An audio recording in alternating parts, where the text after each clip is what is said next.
آقا علیہ الصلوۃ والسلام جب مکہ مکرمہ سے ہجرت فرما کر مدینہ منورہ میں تشریف لائے تو آقا علیہ الصلوۃ والسلام نے وہاں پر مسجد نبوی کی بنیاد رکھی اور اسے تعمیر فرمایا۔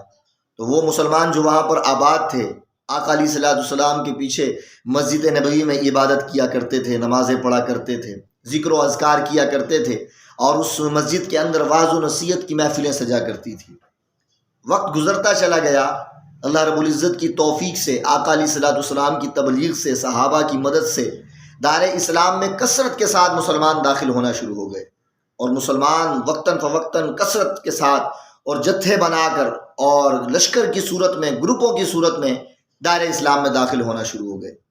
تو جب آقا علیہ الصلوۃ والسلام نے یہ چیز دیکھی کہ اب مسلمانوں کی کثرت ہونا شروع ہو گئی ہے، تو وہ مسجد نبوی جو پہلے مسلمانوں کے لیے کافی ہوا کرتی تھی، اب وہ مسلمانوں کی کثرت کے مقابلے میں چھوٹی پڑ گئی۔ تو آقا علیہ الصلوۃ والسلام نے پھر اعلان فرمایا کہ کون ہے کہ جو مسجد نبوی کے احاطے میں، اس کے برابر میں جو زمین ہے، جو ٹکڑا ہے زمین کا، وہ خرید کر مسجد نبوی میں شامل فرما دے۔ تو جو شخص یہ عمل کرے گا اس کے جنتی ہونے کی ضمانت میں دیتا ہوں، اسے جنت کی بشارت میں دیتا ہوں۔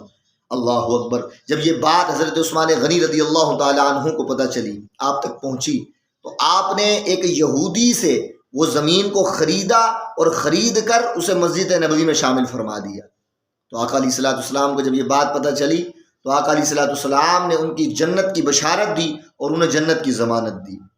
تو یہاں پر سوال پیدا ہوتا ہے کہ جنت کو پیدا کرنے والا تو خالق کائنات ہے، کہ اللہ رب العزت نے جنت کو پیدا فرمایا ہے، تو آقا علیہ الصلوۃ والسلام نے جنت کی ضمانت کیسے دے دی، جنت کی بشارت کیسے دے دی، کیسے یہ فرما دیا کہ میں تمہیں جنت کی بشارت دیتا ہوں، جنت کی ضمانت دیتا ہوں؟